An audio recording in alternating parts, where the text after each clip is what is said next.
Assalamu alaikum, konnichiwa, namaste, hola, bonjour, um, and welcome.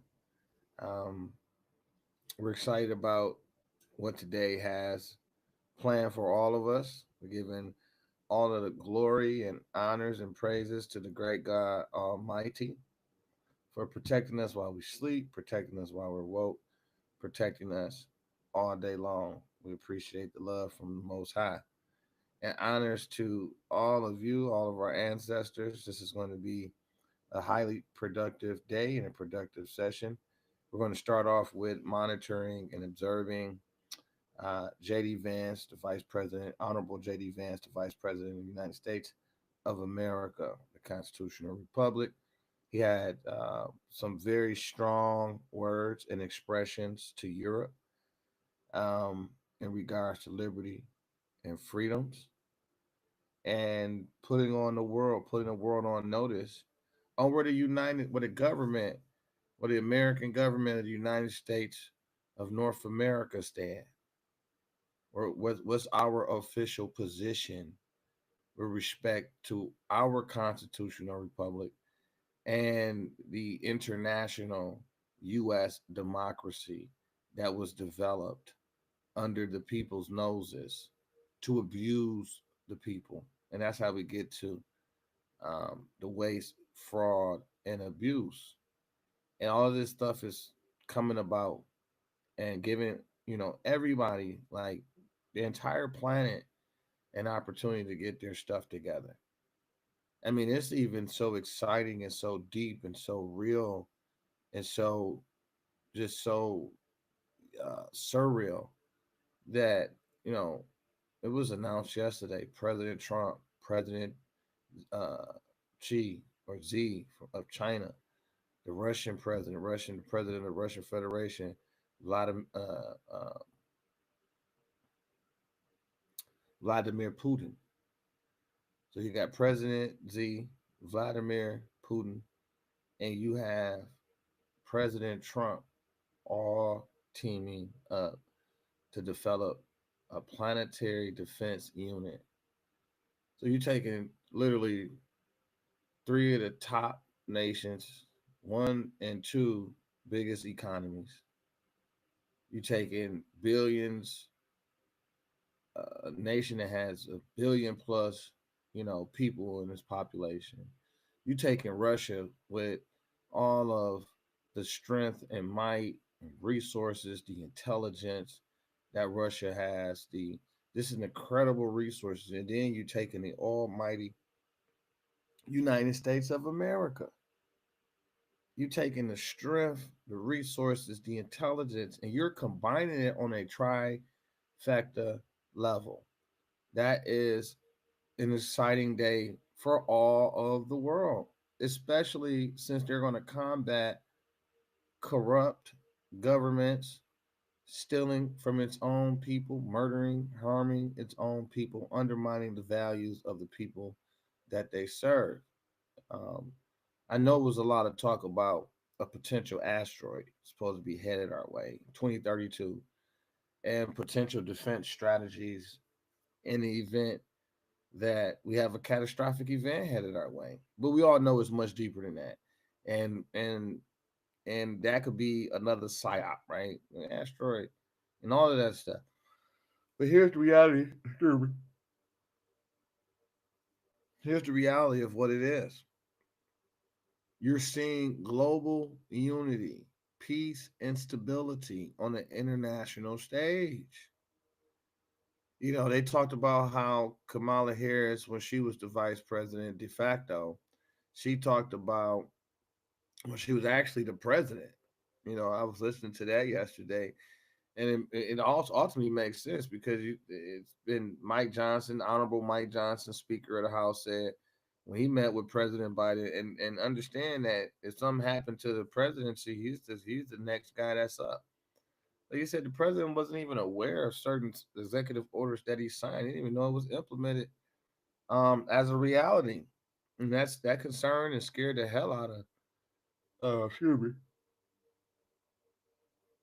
out of Mike Johnson. So it's safe to say, And when you bring in the account from Special Her, the special prosecutor Her, he said Biden doesn't even have his mind. His mind is deteriorating, right? Has deteriorated and is deteriorating. And that he wouldn't, no jury on earth would convict him. So it's safe to say that Kamala Harris was the president for 4 years and she messed things up. And so, you know, they said that Kamala Harris, the president and vice president de facto, and she was talking about how the world don't respect Trump and the world leaders don't. Yes, they do. They respect Trump. They respect our nation now. They didn't respect it before. People was breaking ties with us, not doing business with us. Our principles and our values really just went against Mother Nature, and we was pushing propaganda, transgenderism, LBGTism. We was pushing and forcing this stuff down people's throats, and then incorporating it into and infusing it into our rule of law, policy, and practice, and that is an absolute violation of law. You have everyone's equal under the law. You have due process. You can't force and inflict things on people. That's anti-American rhetoric. That's anti-constitutional, and it's zero tolerance under real leadership, from the federal government to um, the congressional leaders to judicial officers, all the way down into the several states and all of its elected officials and the institutions and contractors, etc., all the way down to the locales, right? The municipality, the and all of the branches of government, agencies, contractors, etc. All of them are subject to the law, are the objects of law. They're not above the law. Their job is to defend, support, and uphold and enforce the law, depending on which branch you're in. In executive branch, your job is to enforce the law. Judicial officer's job is to uphold the law. And the legislative job is to enact the law on behalf of the American people.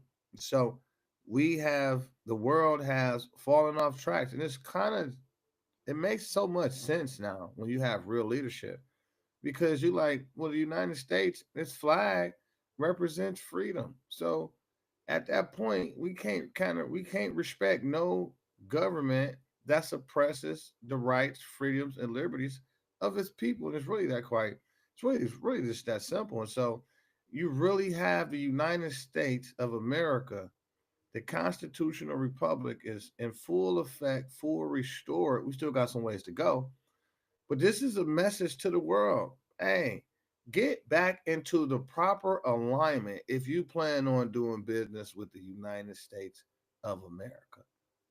You must respect your citizens' freedoms. You must protect your citizens' freedoms, liberties, and birthrights without question, without hesitation. It's the only reason why you exist as an elected official. That's the only reason why there's an institution that exists of governance, because of its people who ordained it. And that's why forever the America will always be a beacon light of hope, freedom, liberty, wealth, security, prosperity, birthrights. The people govern, civilian rule. It's the civilian rule of law. And that civil law is Constitution. 1787, ratified in 1789 for the benefit of the United States of America. The legitimization of the United States being a lawfully constitutionally established government of the people via a constitutional republic. So EU, all the nations on the Eurasia continent, you have to return back to the divine and national principles of your forefathers, or you're going to continue to suffer and bleed out and die. You can't continue to suppress the people, steal their wealth, abuse the people, waste and commit fraud on an international and domestic level, and continue to think you're going to sit at the table with the United States of America. You're not. The days are numbered. The days are over.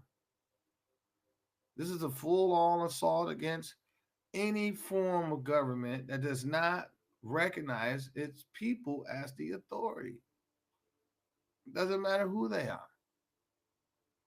Okay, so I'll let you can imagine if I gave the speech, right? If I gave that speech, they would have thought I was the president of the United States. Forget the vice president. If I would have I would have laid it out even more. I would have poured it on him in 25 minutes. Because you was wrong to even adopt that kind of mentality. All of you, any one of you, monarchs and communist governance and authoritarianism and all of these bureaucrats. Listen, it is the people's time to rise all over the world and govern their own affairs. We, the people of the planet, are not to be controlled, governed. We're the governors. When did we switch positions? How did we switch positions? And why did we switch positions? Okay, we got to get to how did this stuff come about? So let's take a glimpse. Give Mr. J.D. Vance, Honorable J.D. Vance, an opportunity to exercise his five senses around the global issue, and it's important that we examine him because he's a future president. He's going to run for president in the future, a near future, and we need to keep our eyes on J.D. Vance. We need to get inside of J.D. Vance's heart, his mind. We see him and his family, which represents me and my family. I'm with my boys and my daughter, and we're family orientated. So I'm pulling them and tugging them and pushing them around with me everywhere I go. So automatically, that's a great image. Somebody that loves his wife and loves his family and loves to have his family involved in all of his affairs because it's about passing this information down and getting the next ready to go in leadership. And he talks about how much he loves church, how much he loves life, how much he want to see people have more babies, and that means that these guys are not practicing a death cult, right? They're not practicing things that lead to destruction. They're aware of life, the protection of life, our obligation to preserve life, to produce life, to replenish the earth and be fruitful, and to push back against on items like Planned Parenthood, where we're aiding and assisting in murder of what they want to call unborn children, and the selling of body parts, fetal body parts, on the black market, and people are making buku amounts of money, and they've been recorded, documented as doing such. This is a very vicious world that we don't see. So JD Vance is a person that of interest. We're going to continue to again to monitor his progress and his work that he's doing as the vice president. We're going to more so monitor his mind, how he responds to situations and circumstances, how he carries himself, and we're gonna continue to monitor his growth over these next 3.5, 4 years and see how you do as vice president. So without further ado, we have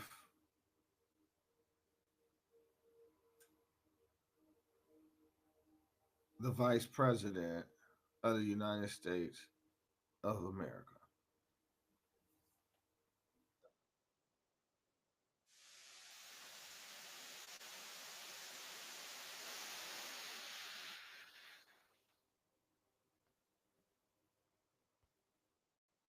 Praying for you, and we will certainly be rooting for you in the days and weeks to come. Now,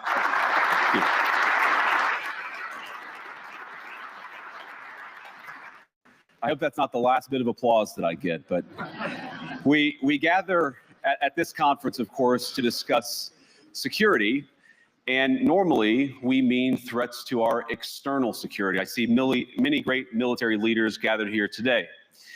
But while the Trump administration is very concerned with European security and believes that we can come to a reasonable settlement between Russia and Ukraine, and we also believe that it's important in the coming years for Europe to step up in a big way to provide for its own defense, the threat that I worry the most about vis-a-vis Europe is not Russia, it's not China, it's not any other external actor.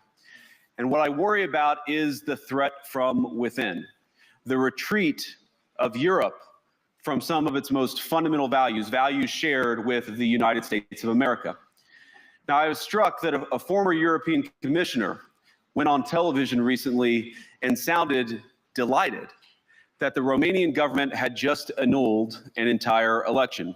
He warned that if things don't go to plan, the very same thing could happen in Germany too. Now, these cavalier statements are shocking to American ears. For years, we've been told that everything we fund and support is in the name of our shared democratic values. Everything from our Ukraine policy to digital censorship is billed as a defense of democracy. But when we see European courts canceling elections and senior officials threatening to cancel others, we ought to ask whether we're holding ourselves to an appropriately high standard. And I say ourselves because I fundamentally believe that we are on the same team. We must do more than talk about democratic values, we must live them. Now, within living memory of many of you in this room, the Cold War positioned defenders of democracy against much more tyrannical forces on this continent. And consider the side in that fight that censored dissidents, that closed churches, that canceled elections. Were they the good guys? Certainly not. And thank God they lost the Cold War. They lost because they neither valued nor respected all of the extraordinary blessings of liberty. The freedom to surprise, to make mistakes, to invent, to build. As it turns out, you can't mandate innovation or creativity, just as you can't force people what to think, what to feel, or what to believe. And we believe those things are certainly connected. And unfortunately, when I look at Europe today, it's sometimes not so clear what happened to some of the Cold War's winners. I look to Brussels, where EU commissars warn citizens that they intend to shut down social media during times of civil unrest the moment they spot what they've judged to be, quote, hateful content. Or to this very country, where police have carried out raids against citizens suspected of posting anti-feminist comments online as part of, quote, combating misogyny on the internet, a day of action. I look to Sweden, where 2 weeks ago the government convicted a Christian activist for participating in Koran burnings that resulted in his friend's murder. And as the judge in his case chillingly noted, Sweden's laws to supposedly protect free expression do not, in fact, grant, and I'm quoting, a free pass to do or say anything without risking offending the group that holds that belief. And perhaps most concerningly, I look to our very dear friends, the United Kingdom, where the backslide away from conscience rights has placed the basic liberties of religious Britons in particular in the crosshairs.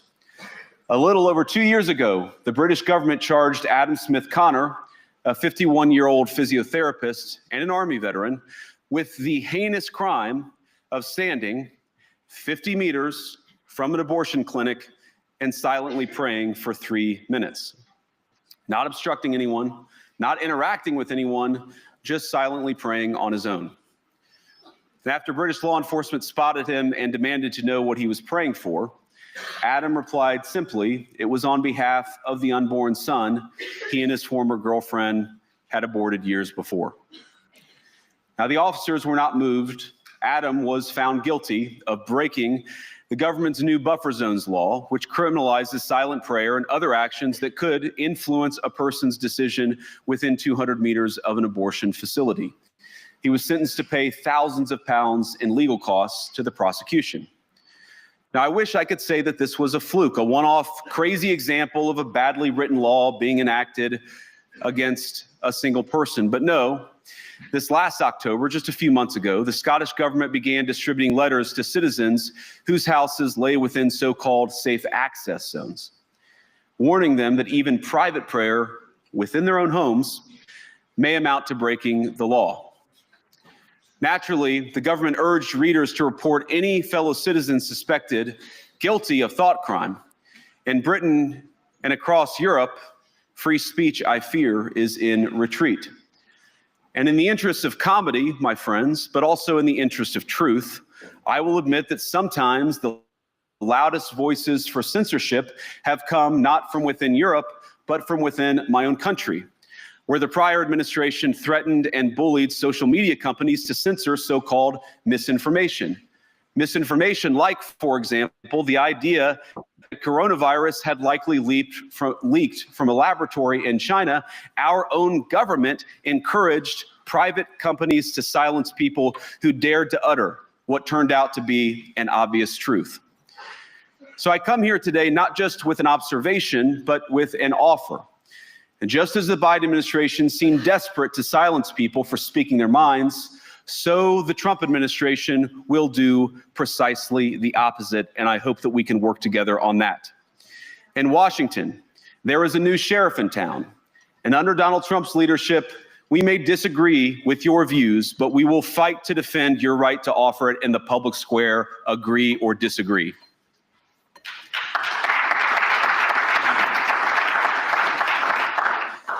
Now, we're at the point, of course, that the situation has gotten so bad that this December, Romania straight up canceled the results of a presidential election based on the flimsy suspicions of an intelligence agency and enormous pressure from its continental neighbors. Now, as I understand it, the argument was that Russian disinformation had infected the Romanian elections. But I'd ask my European friends to have some perspective. You can believe it's wrong for Russia to buy social media advertisements to influence your elections. We certainly do. You can condemn it on the world stage even. But if your democracy can be destroyed with a few $100,000 of digital advertising from a foreign country, then it wasn't very strong to begin with.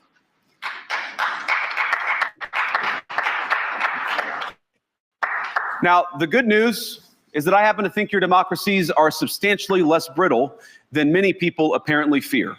And I really do believe that allowing our citizens to speak their mind will make them stronger still, which of course brings us back to Munich, where the organizers of this very conference have banned lawmakers representing populist parties on both the left and the right from participating in these conversations. Now again, we don't have to agree with everything or anything that people say. But when people represent, when political leaders represent an important constituency, it is incumbent upon us to at least participate in dialogue with them. Now, to many of us on the other side of the Atlantic, it looks more and more like old entrenched interests hiding behind ugly Soviet-era words like misinformation and disinformation, who simply don't like the idea that somebody with an alternative viewpoint might express a different opinion or, God forbid, vote a different way or, even worse, win an election. Now, this is a security conference, and I'm sure you all came here prepared to talk about how exactly you intend to increase defense spending over the next few years in line with some new target. And that's great, because as President Trump has made abundantly clear, he believes that our European friends must play a bigger role in the future of this continent. We don't think, you hear this term, burden sharing, but we think it's an important part of being in a shared alliance together that the Europeans step up while America focuses on areas of the world that are in great danger. But let me also ask you, how will you even begin to think through the kinds of budgeting questions if we don't know what it is that we are defending in the first place? I've heard a lot already in my conversations, and I've had many, many great conversations with many people gathered here in this room. I've heard a lot about what you need to defend yourselves from, and of course that's important. But what has seemed a little bit less clear to me, and certainly I think to many of the citizens of Europe is what exactly it is that you're defending yourselves for. What is the positive vision that animates this shared security compact that we all believe is so important? And I believe deeply that there is no security if you are afraid of the voices, the opinions, and the conscience that guide your very own people. Europe faces many challenges, but the crisis this continent faces right now, the crisis I believe we all face together, is one of our own making. If you're running in fear of your own voters, there is nothing America can do for you. Nor, for that matter, is there anything that you can do for the American people who elected me and elected President Trump. You need democratic mandates to accomplish anything of value in the coming years. Have we learned nothing that thin mandates produce unstable results? But there is so much of value that can be accomplished with the kind of democratic mandate that I think will come from being more responsive to the voices of your citizens. If you're going to enjoy competitive economies, if you're going to enjoy affordable energy and secure supply chains, then you need mandates to govern, because you have to make difficult choices to enjoy all of these things. And of course, we know that very well in America.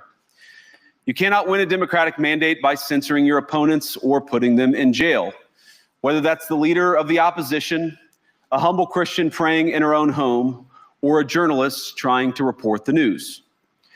Nor can you win one by disregarding your basic electorate on questions like who gets to be a part of our shared society. And of all the pressing challenges that the nations represented here face, I believe there is nothing more urgent than mass migration. Today, almost 1 in 5 people living in this country moved here from abroad. That is, of course, an all-time high. It's a similar number, by the way, in the United States, also an all-time high. The number of immigrants who entered the EU from non-EU countries doubled between 2021 and 2022 alone, and of course, it's gotten much higher since. And we know the situation, it didn't materialize in a vacuum. It's the result of a series of conscious decisions made by politicians all over the continent and others across the world over the span of a decade. We saw the horrors wrought by these decisions yesterday in this very city. And of course, I can't bring it up again without thinking about the terrible victims who had a beautiful winter day in Munich ruined. Our thoughts and prayers are with them and will remain with them. But why did this happen in the first place? It's a terrible story, but it's one we've heard way too many times in Europe and unfortunately too many times in the United States as well. An asylum seeker, often a young man in his mid-20s, already known to police, rams a car into a crowd and shatters a community. How many times must we suffer these appalling setbacks before we change course and take our shared civilization in a new direction? No voter on this continent went to the ballot box to open the floodgates to millions of unvetted immigrants. But you know what they did vote for? In England, they voted for Brexit, and agree or disagree, they voted for it. And more and more all over Europe, they're voting for political leaders who promise to put an end to out-of-control migration. Now, I happen to agree with a lot of these concerns, but you don't have to agree with me. I just think that people care about their homes, they care about their dreams, they care about their safety and their capacity to provide for themselves and their children. And they're smart. I think this is one of the most important things I've learned in my brief time in politics. Contrary to what you might hear a couple mountains over in Davos, the citizens of all of our nations don't generally think of themselves as educated animals or as interchangeable cogs of a global economy. And it's hardly surprising that they don't want to be shuffled about or relentlessly ignored by their leaders. And it is the business of democracy to adjudicate these big questions at the ballot box. I believe that dismissing people, dismissing their concerns, or worse yet, shutting down media, shutting down elections, or shutting people out of the political process protects nothing. In fact, it is the most surefire way to destroy democracy. And speaking up and expressing opinions isn't election interference. Even when people express views outside your own country, and even when those people are very influential. And trust me, I say this with all humor, if American democracy can survive 10 years of Greta Thunberg scolding, you guys can survive a few months of Elon Musk. But what no democracy, American, German, or European, will survive is telling millions of voters that their thoughts and concerns, their aspirations, their pleas for relief are invalid or unworthy of even being considered. Democracy rests on the sacred principle that the voice of the people matters. There's no room for firewalls. You either uphold the principle or you don't. Europeans, the people, have a voice. European leaders have a choice.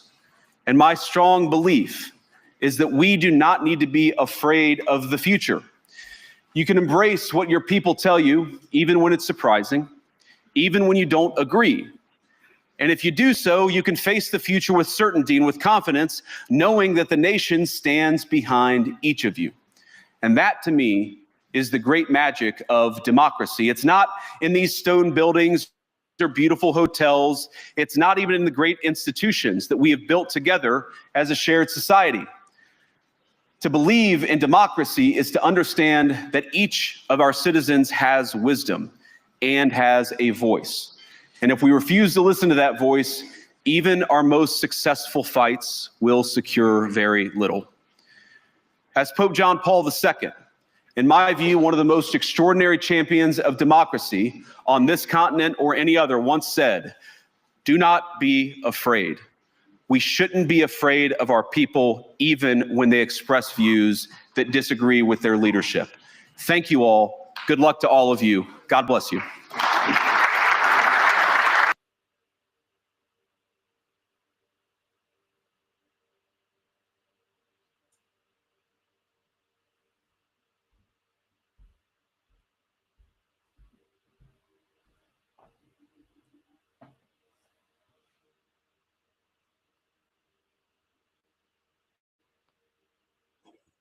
Well, thank you, and thanks to all the gathered delegates and luminaries and media professionals, and thanks especially to the hosts of the Munich Security Conference for being able to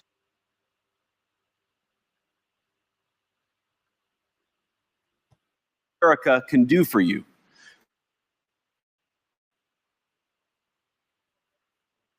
Nor elected me and elected President Trump.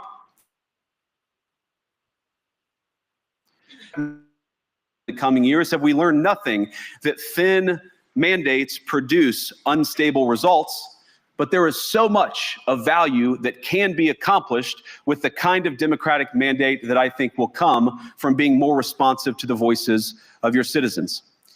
If you're going to enjoy competitive economies, if you're going to enjoy affordable energy and secure supply chains, then you need mandates to govern, because you have to make difficult choices to enjoy all of these things. And of course, we know that very well in America. You cannot win a democratic mandate by censoring your opponents or putting them in jail, whether that's the leader of the opposition, a humble Christian praying in her own home, or a journalist trying to report the news.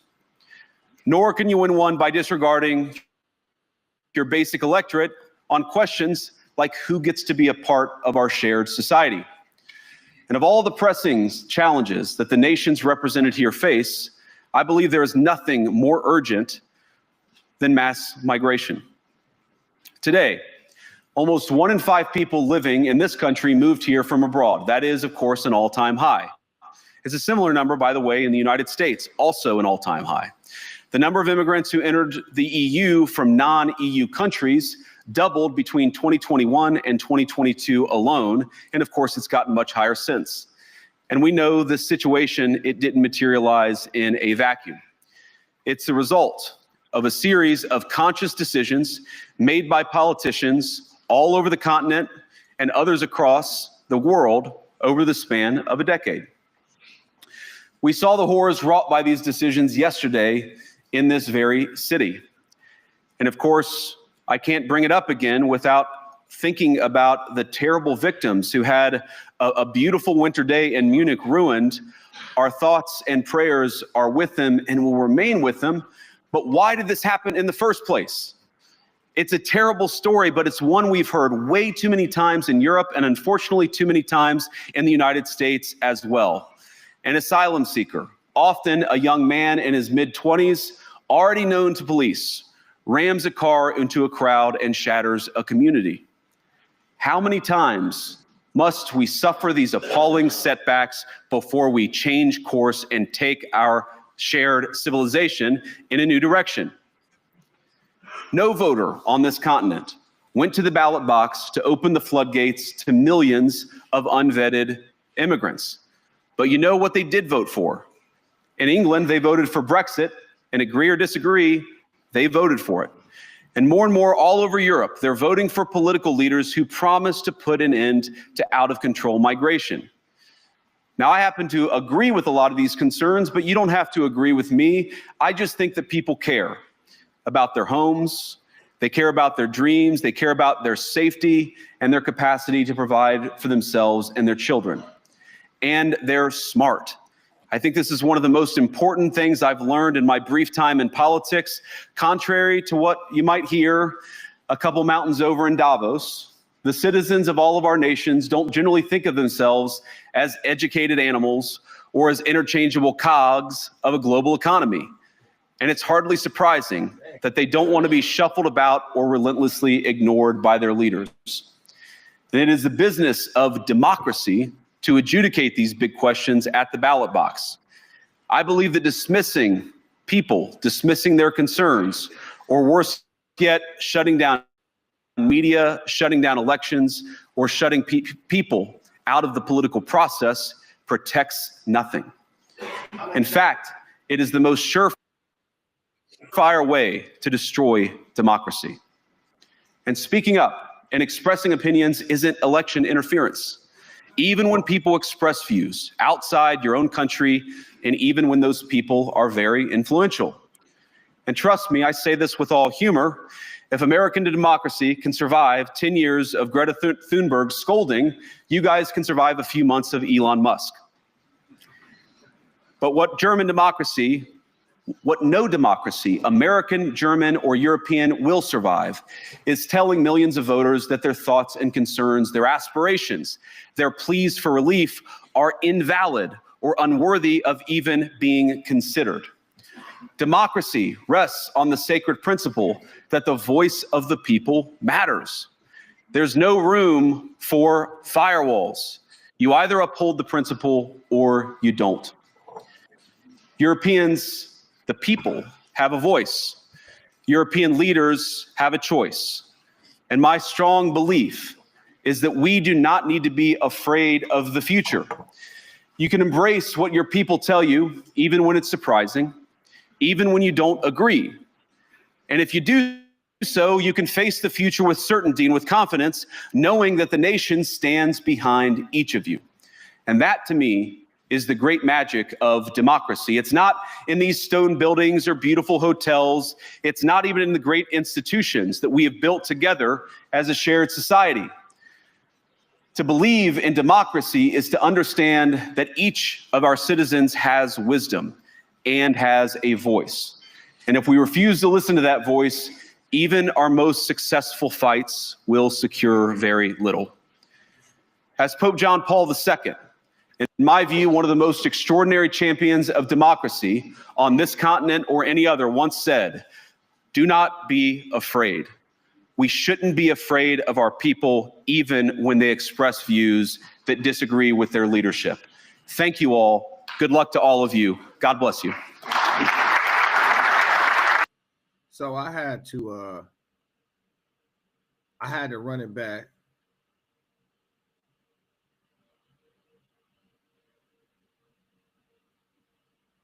My bad, I was reading the Letitia James. Elon Musk may be the richest man in the world, but he and Doge have no right to access personal data and cut essential funding. All Americans rely on. We are in court today to stop this illegal power grab because no one is above the law. She gonna sing that until she turned blue in the face that no one is above the law, but she's yielding that office really for a personal vendetta, it appears. I think she's running for, I think she's future wise is setting up a platform to run. Well, she can set it up. She's going to be known as the person who sued Trump and won and been suing him like she's going after him. And, and, and, and it's amazing because, she's able to do, she's smooth. She's very trained. And I mean that in a good way, not like a trained animal or something, but I'm saying she's great at her job. Unfortunately, she's on the wrong team, man. She's been a great prosecutor or attorney general for America if she could stop drinking the Kool-Aid of the DNC. She would actually be great on corruption, great on crime, great on um, the balancement of power, protecting citizens. Everything she's claimed she's doing, everything she's claiming are her principles that guide her conviction. You know, no one is above the law. Big and powerful men. Uh, you know, and she got this like she like she's talking, but she's whispering with it. What is this? Okay, that's my screen. All right, there we go.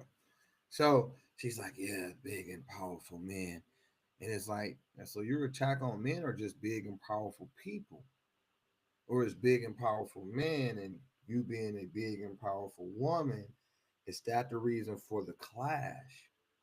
And I hope not. It should be big and powerful people and corporation and groups, and then no one's above the law. So we went today and filed a civil suit against the Trump administration for X, Y, and Z, and no one is above the law.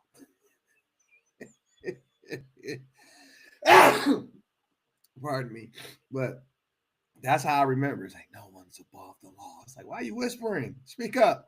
But she would have been great, in my opinion. She'd have been great if she was an American attorney general. She's like serving the purpose of the political agenda of the state of New York, which is a DNC operation, a DNC playground, a United Nations playground. This is the people who he's talking to. He's talking to the United States, call themselves having a democratic form of governance. Europe, that went from its ancient principles of common law and freedoms and liberties, and they then took on a whole new form of government. They really like communist / authoritarianism. They believe in controlling human beings. And like, this is funny to me. He mentioned that over in Europe, you can be arrested for a thought crime. Like, that's amazing. A thought crime. Like, how do you categorize a thought crime? Like, how do you implement that through a bill, through the parliamentary body? Like, how does that become a law? Like a thought crime. You were thinking, that is a crime. You don't have freedom of thought, freedom of mind.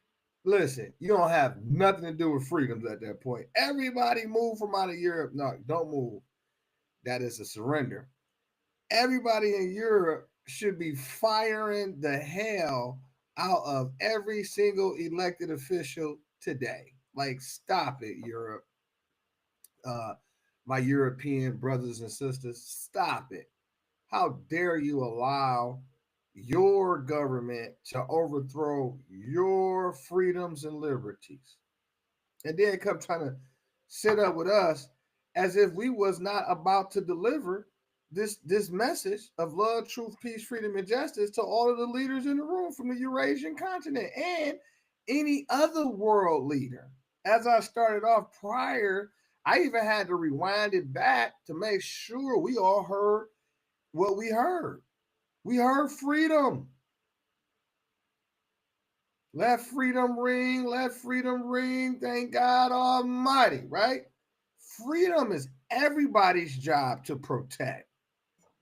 Freedom. I think JD Vance, as advertised, as promoted, as propagated, as marketed, this speech has been all over the web. Oh my God, oh my God, JD Vance, JD Vance, JD Vance. It didn't swept all of the Doge stuff for a moment, all of the President Trump stuff for a moment, and like they couldn't believe it. No, we're sick and tired. We're sick and tired of this mess because what we all got to realize is that Europe, the EU, the Commission, the EU, what is it called? The European Union, and there are other little political groups from the countries that reside on the Eurasian continent. These little political leaders then came together and then flat out attacked the people. And so what you got to know is they attacked Donald Trump too. Remember, they used Twitter to censor Trump. They used Facebook to censor Trump. Not only the U.S. occupied government, right, by the Biden-Harris regime, but also other world leaders was involved in the massive censorship of critical intel, not only coming out of their countries, but coming out of our countries. And they joined in on the fight against President Trump. So now that he has returned to political power, to the supreme authority of the United States of America, he is laying it out, whooping their butts, man. That was a straight up belt whooping. He whipped his belt out and just whooped everybody in the room's asses, man. Excuse my language, but he beat the hell out of them with a political belt, with the tongue of freedom, the tongue of liberty. How dare you all do what you've been doing to the people and sit up in this room as if we're supposed to respect you as a legitimate representative of your people? Let's look at some of the things he brought up. The thought crime, the arrest of a free citizen who was across the street from an abortion clinic praying because him and his wife a year prior had aborted a child. He was arrested for that. Then he mentioned that the European leaders, NATO, etc., they canceled the Romanian elections. They canceled elections in Romania due to the president-elect having a different political views. He wasn't a warmonger. He wasn't looking to go to war. All that building big NATO bases up in here to go to war with Russia won't be happening on my watch. They canceled the election, an election that was constitutionally prescribed. The people exercise their right to vote, their freedom, their right to choose, their right to be pro-life. Because if you're talking about war, that ain't pro-life, right? And then here comes some big conglomerate on the Eurasian continent talking about your elections is canceled. Under what authority? The people govern here. I was the same way here at Temple Number 13 as the Grand Sheik. I'm the same way. I'm like, who is these outsiders telling the sheiks and sheikesses of this body what to do? Listen, we serve at the will and pleasure of not only Allah, but also Allah's people. So they decide in which direction this movement is headed into. The movement is on the shoulders of the sheiks and sheikesses, as stated by our prophet. So we got to respect the people that places us, that raise us to sovereign power, who have agreed to raise us to sovereign power. We can't use our station to attack, suppress, oppress the very same brothers and sisters that raised us to sovereign power for the purpose of representing their interests. Amazing speech by J.D. Vance. Amazing. He gave a ton of more examples. And as you can see, the room didn't applaud him at all. They gave him one applaud in the beginning. He had maybe two or so people applauding in the middle, and then virtually almost zero at the end because he was whooping their butt. Now, this is major. Why? Because we are the United States of America. We are the world leaders. And all of you going to get in line. You're going to get in line. We didn't booted Joe Biden up out of there. She never even been there. And their ideal of governance, their ideal of a free people was a U.S. democracy. And their ideal of U.S. democracy is a bureaucratic democracy. And that ideal of a bureaucratic democracy means the institutions live and the people die. The institutions get wealthy and the people die. The institutions govern the freedoms of the people. You out of your mind. That's a violation of divine law. Because one, an artificial construct cannot have parity with the flesh and blood human being. It can't have parity. It's not on the same level. It doesn't even exist in reality. So I don't take an artificial creature and give it life. Give it authority to take my life. Like, cut it out. Great job, Vice President. You did an excellent job, actually. You speak so well, so eloquently, so educated. And he just did a fantastic job, really, just to be honest. Did a fantastic job. So let's go and check out some more news. We're not going to stay stuck on that for 3 hours. Okay, so we're going to move on. Good job, JD Vance. Couple more issues. I see. We're going to go to that in a second. Let me go pull up something else here. Talk to me. What's your thoughts? You know, we always let me talk, but I want to hear from you in the chat. You know, in the comments here, what's your thoughts on JD Vance? Did he do a great job? Was the message delivered? What do you think the response is from Europe? How do you think they're going to take that? The so-called European leaders. Where am I at? Where's my eye? Okay, here we are. Okay, let's bring the screen down here.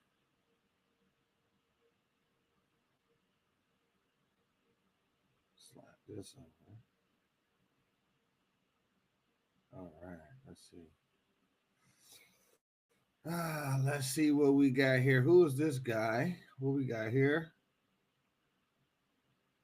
Slide this little part out the way. Who is this gentleman? He looks familiar. Say, watch this brief video clip of the condescending lecture given to J.D. Vance this morning by Germany's defense minister. After watching it, please let me know whether it influenced what you think about whether the U.S. should remain in NATO. I give it a let's give. I cannot just ignore what we heard before. I cannot not comment on the speech we heard by the US Vice President. We fight for your right to be against us. That is the motto, one of the mottos of the Bundeswehr, and it stands for our democracy. This democracy that was just called into question by the US Vice President, and not just the German democracy, but Europe as a whole. He spoke of the annulment of democracy, and if I understood him correctly, he compares the condition of Europe with the condition that prevails in some authoritarian regimes. Ladies and gentlemen, this is not acceptable.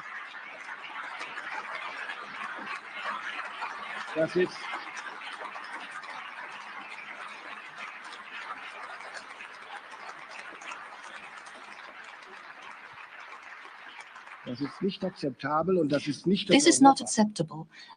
This is not the Europe, not the democracy where I live and where I conduct my election campaign right now. And this is not the democracy that I witness every day in our parliament. In our democracy, every opinion has a voice, and it makes it possible for parties that are partly extremist, such as the AfD, and they can campaign just as any other party. This is democracy. And if the Vice President had the opportunity to switch on his TV set when he arrived yesterday, he would have seen one of those candidates in primetime TV. By the way, we even admit media that spread Russian propaganda, and the representatives of the federal government answer their questions. Nobody is excluded.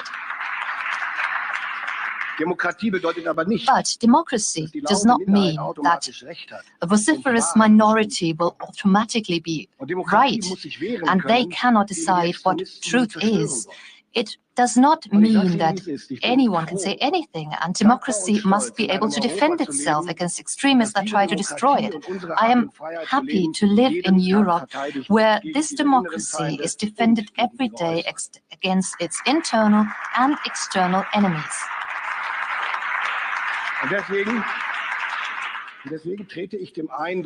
And therefore, I would like to explicitly contradict and oppose the impression that Vice President Vance suggested here, that our democracies oppress and silence minorities. We not only know against whom we defend our countries, but also what we defend it for. It's for democracy, for freedom of opinion, for the rule of law, and the dignity of each and every one, ladies and gentlemen.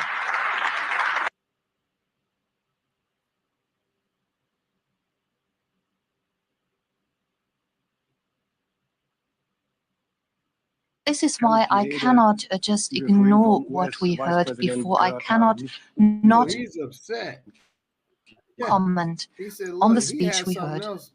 To talk about prior to J.D. Vance, the Vice President Vance speech, and he attacked him. He really ain't attack him. The truth attacked him.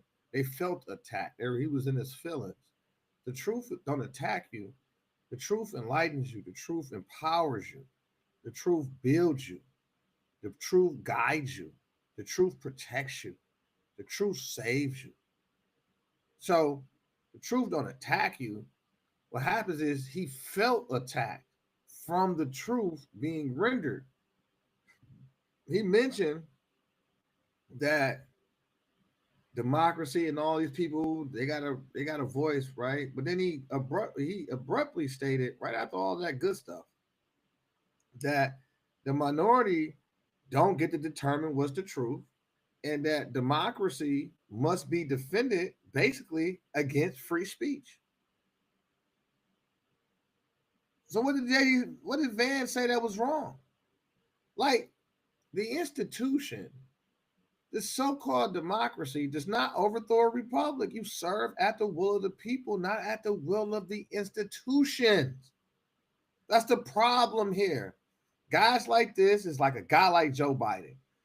They desire to protect, and just like Mitch McConnell, he said it out of his mouth. Mitch McConnell said it one day, we're going to defend this institution and its independency. That's what they mean by democracy. They want to continue to protect the institution that's been caught stealing.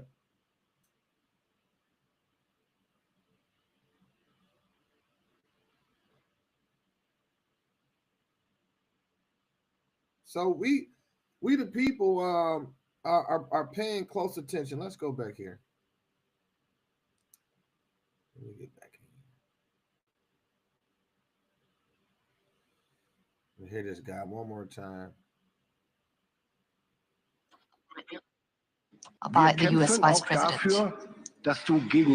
We fight for your right to be against us. That is the motto, one of the mottos of the Bundeswehr, and it stands for our democracy.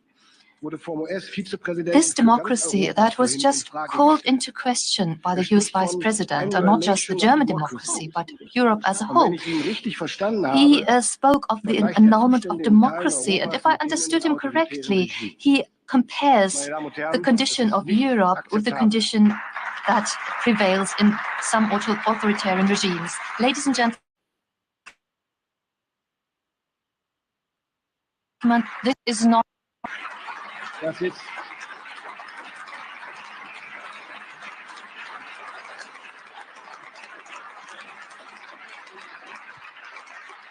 This is not acceptable.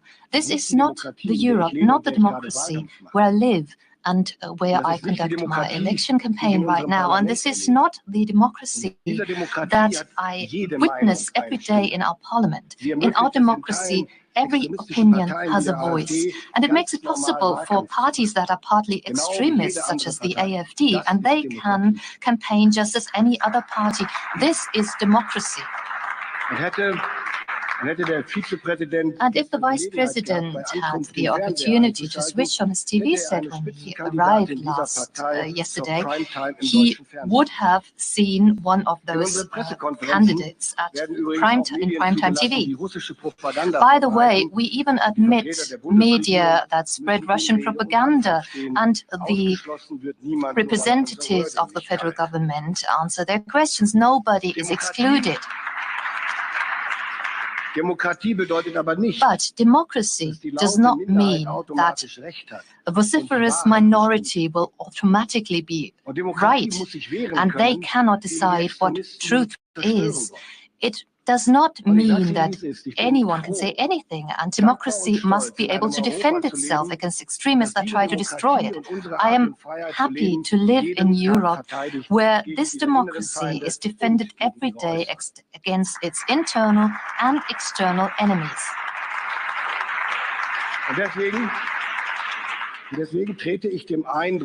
And therefore, I would like to explicitly contradict and oppose the impression that Vice President Vance suggested here, that our democracies oppress and silence minorities.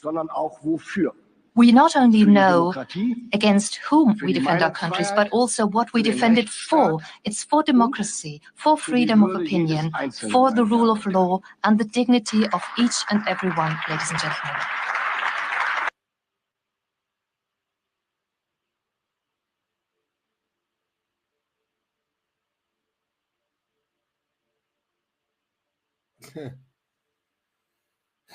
They're upset, America.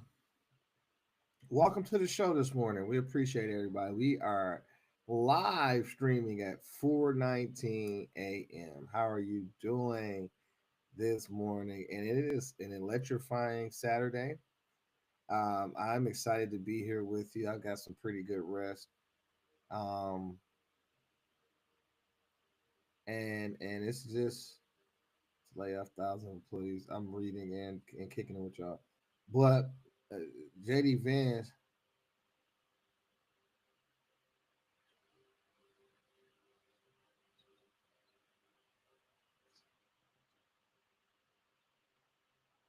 post audit the NIH aren't guilty. Let's give JD Vance a round of applause. Let's give him a round of applause. Big round of applause.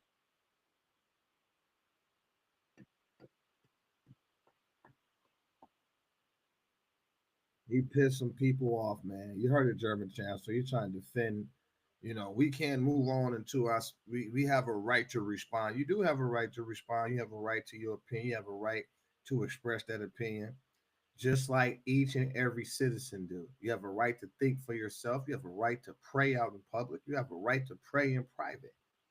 What is the government doing attempting to regulate human beings, freedoms, and liberties? Got something called a thought crime.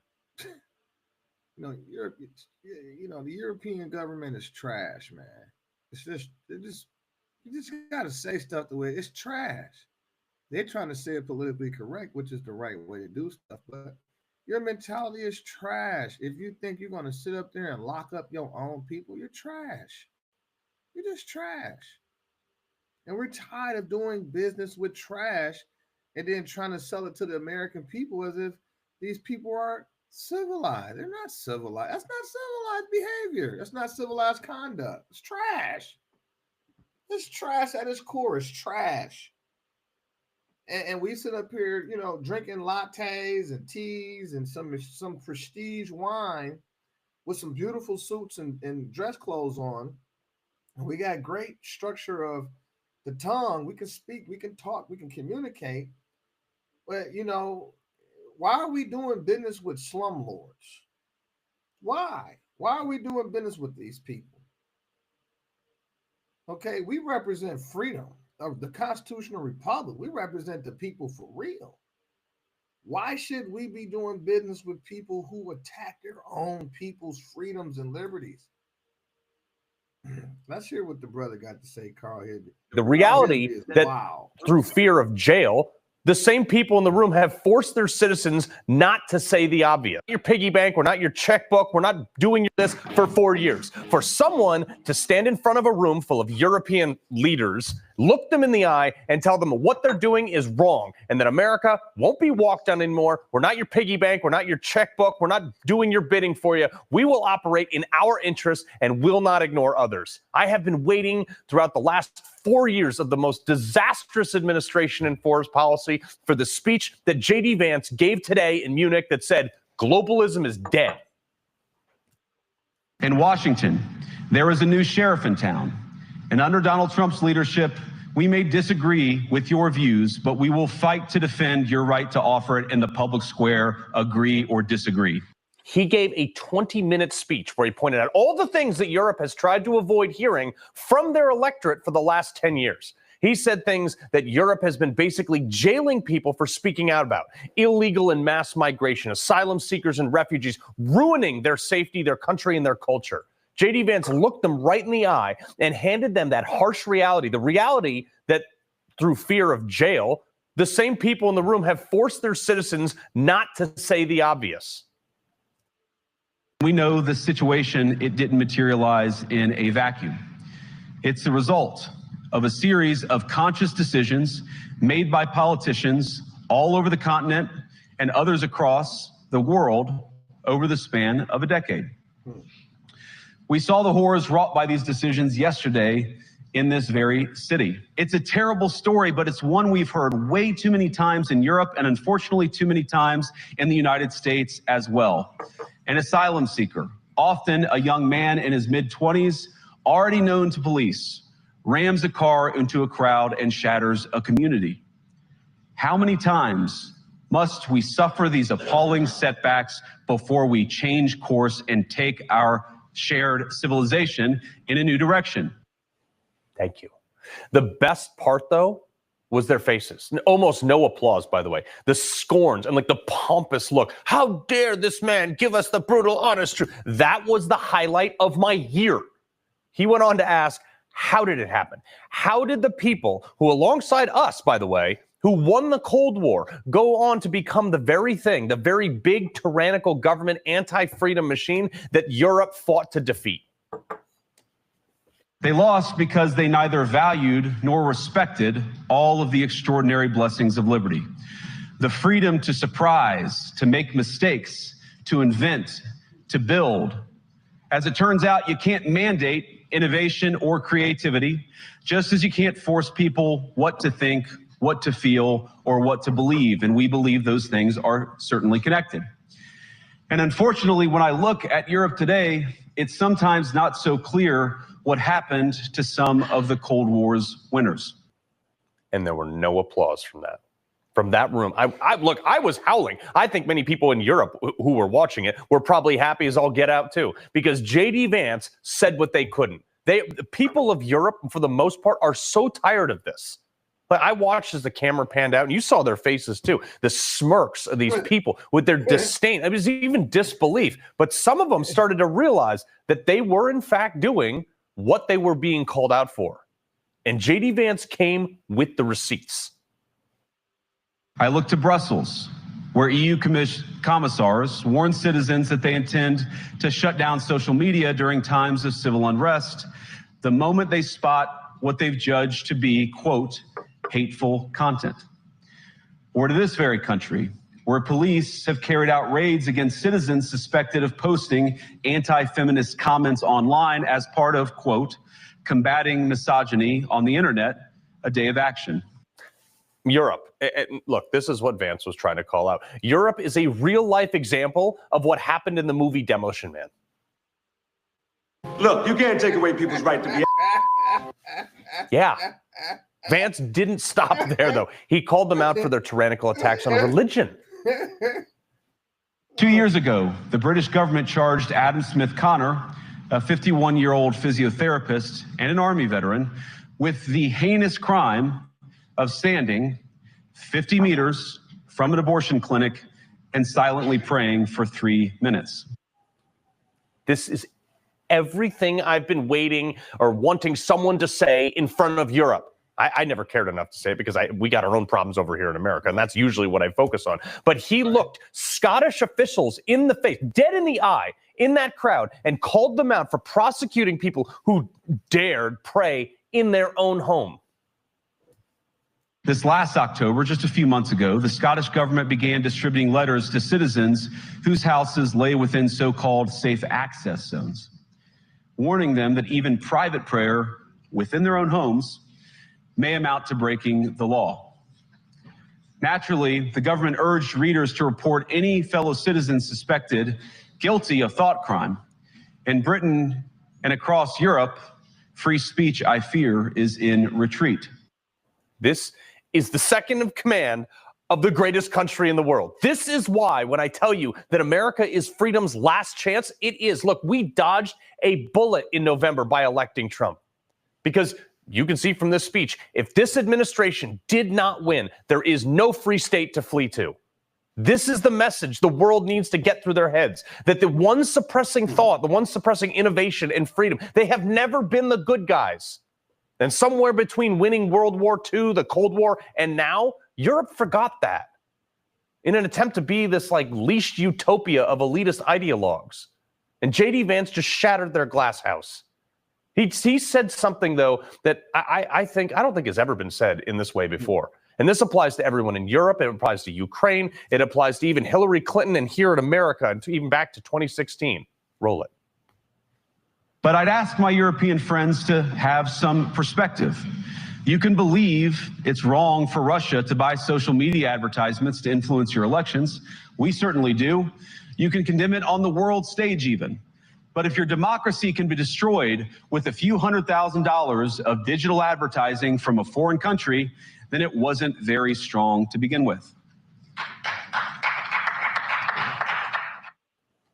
There are two people clapping in that entire audience because I think they're starting to realize. I think those two people who clapped that are starting to realize that the House of Cards narrative, that Russia is some big, powerful boogeyman, is falling apart.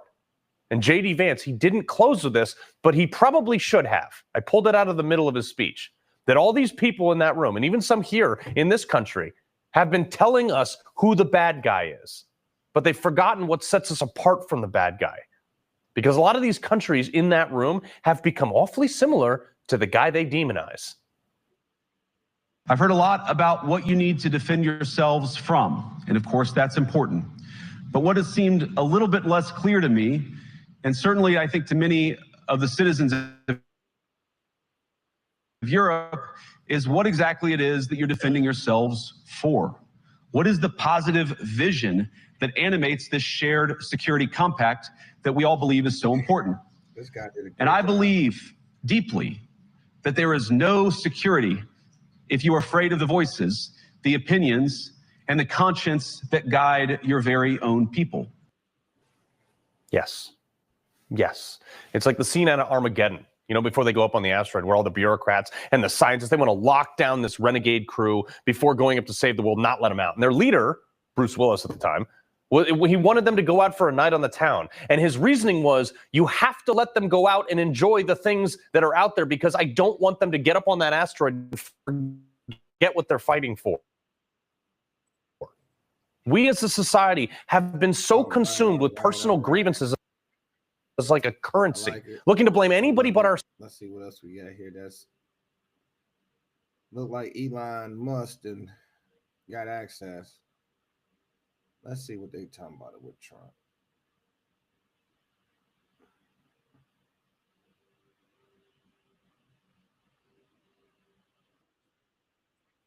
Strikes me as one good way to go about it, even if I will tell you, just as a broader political matter, I do think the American people are giving this administration pretty wide latitude to shrink the size of the federal government, and doing so with probationary employees, meaning they haven't been there that long at all, strikes me as one good way to go about it, even if you occasionally trip into some mistake, like perhaps, I'm not saying they did, but perhaps they did on this particular agency. There's plenty of places to trim the fat in government, and I would certainly start with, maybe the $8 billion that Elon Musk gets from contracts with the federal government. Well, number one, if I could just go back to something Naira said, before you start cutting all of Elon Musk's ties to the federal government, understand that we've asked him to rescue our 2 astronauts in outer space. So maybe don't take a meat axe to Elon's engagement with the feds until we get our astronauts home. Number one. Number two, the reason that they're moving fast is because momentum begets momentum. Trump created tremendous political momentum for this kind of change by winning the national popular vote and a real mandate in the Electoral College. He extended the momentum by having a really good transition. And of course, his first 3+ weeks in office, he's continued that. And so momentum begets momentum. And the polling is pretty clear. The American people like what he's doing. There was some focus group reports in Axios this morning. Swing state voters in Arizona were saying, yeah, we like the idea of cutting the federal government. We like the idea of what Trump is doing, and we're willing to give him some space to do it. So the reason you move fast is because you have a mandate to move fast and because it's the fulfillment of campaign promises. I think in Washington, it's all too common to talk big during a campaign, get into office, things slow down, things get on the back burner, and then 4 years later you say, well, gosh, sorry, we never got around to that. That's obviously not what Trump and Musk are doing this time. And I think the American people quite like a politician who's willing to keep their promises on day one instead of putting them off until, whoop, it's too late. I mean, there's nothing else to say after that one. It's pretty clear cut.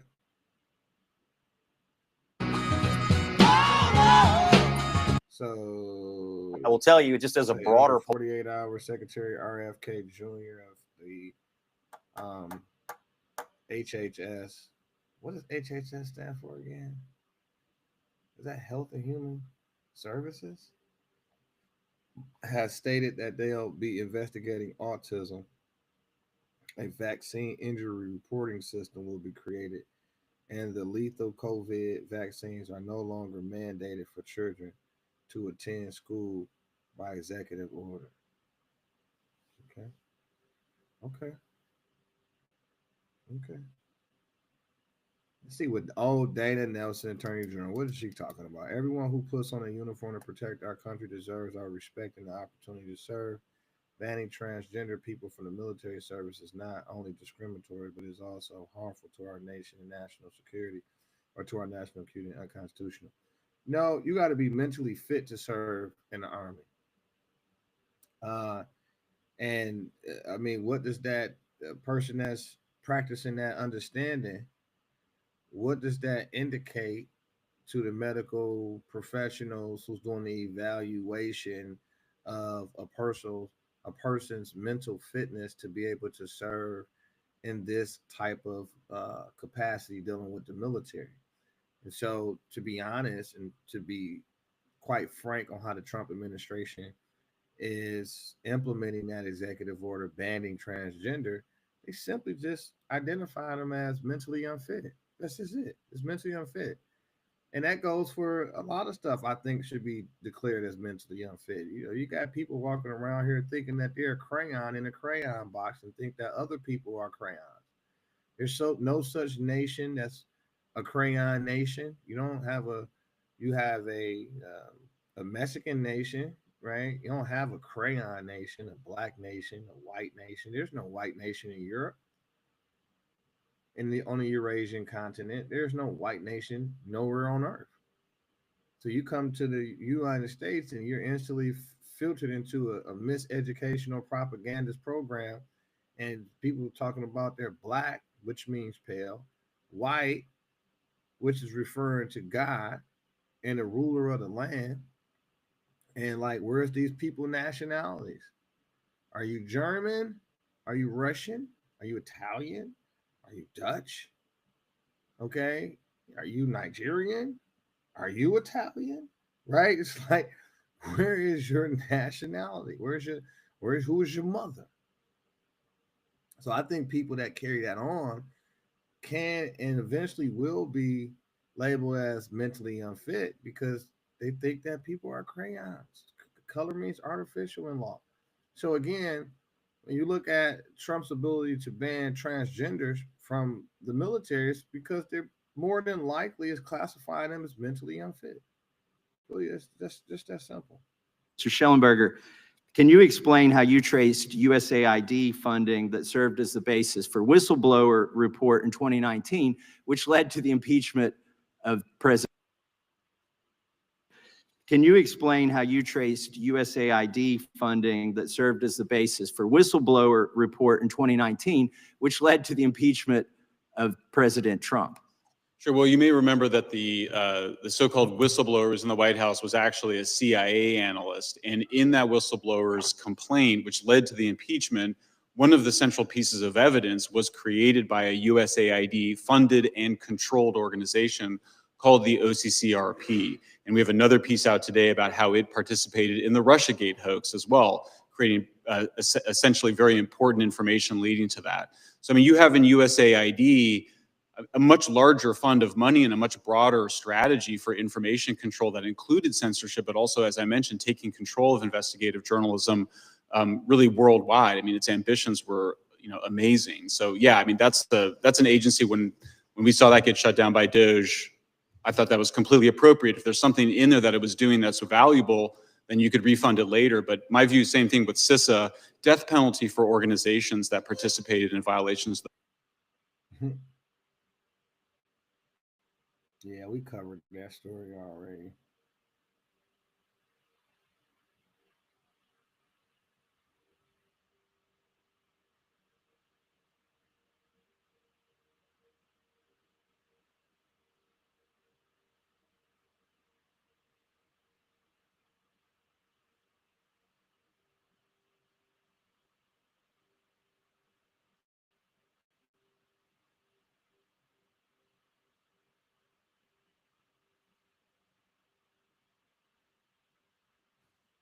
It's a taxpayer money.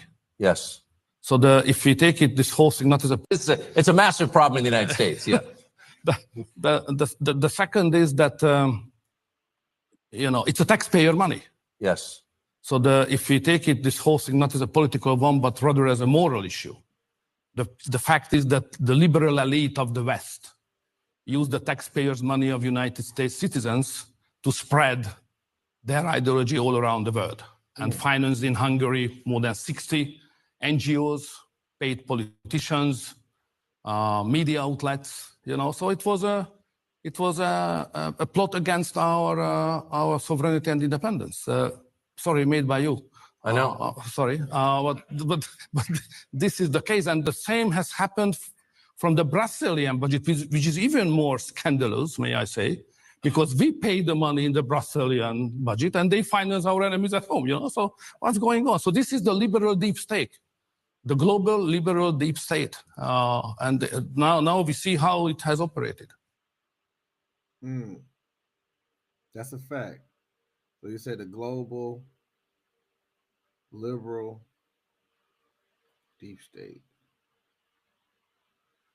That's a fact. We see how they operate. So now the ball is in this court. Okay, so at this time, what we'll do now, let me go here. We kind of covered a lot. We're moving up on our 2-hour mark. So we're going to take a break right here. Hold that thought, and then we'll be back. We'll be back in 6 o'clock for our 6 o'clock show. We can kind of pick up where we left off and examine some more information and critique or respond to it. We'll look at the impact and effect of the global and national news and intelligence that comes out of that. But I think it was a highly productive show today. We get a chance to see what's going on the world stage. We get to see how our America's representation, the United States representation, on the world stage, sharing our values, sharing our views, sharing our position and our disposition, and then also communicating our intent in this new administration. And it's having significant impact on the world stage, on all nations that's doing business with the United States and or planning on doing business with the United States. The world leaders are on notice. You will not be allowed to do business with us in your current condition. You need reform. You need course correction. And when the most powerfulest nation, through its elected representative, with a mandate from the people, you gotta listen. You gotta comply. Failure to comply will pretty much destroy your country and its economy. And that's our intent, that we're going to bring things back into order. And we're going to use every resource, source, and methods at our disposal to bring the world back into alignment with the proper alignment and serving its people. So thank you for joining us today here on Brother Ill Global. Make sure you continue to support us at Cash App. You can always send us 50 cents, $1, $5 to keep the show funded so we can stay on task, so we can stay focused on the issues at hand and get this information out as it develops, not the highlights of a situation. I like to be right in on things as it is currently happening, real-time data, where we have a chance to analyze that real-time data, deliberate right here on the show live, and produce solutions and predict which way the country is going to go, the world is going to go, to improve our businesses, to secure our interests, so we can better manage in a micro capacity. Right now, we're looking at the world as macro, but we got to bring it down. We got to reduce it to a micro form where we're able to take this intelligence and improve as individuals in every area that we have set goals and objectives in that area. We want to see each and every individual achieve their goals and objectives. And so that's the purpose of Brother L Global, to understand what's happening on a macro level and to improve our performance and managing on a micro level. So thank you for joining us. You can always support us and help fund us at Cash App, $ Wealthy Moors 25, Wealthy Moors 25, MOORS, Wealthy Moors 25 on Cash App.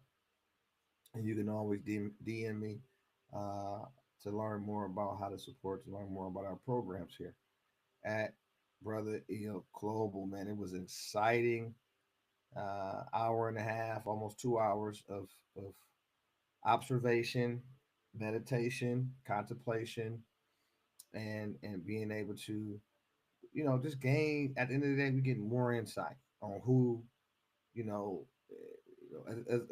what President Trump motto is, promises made, promises kept.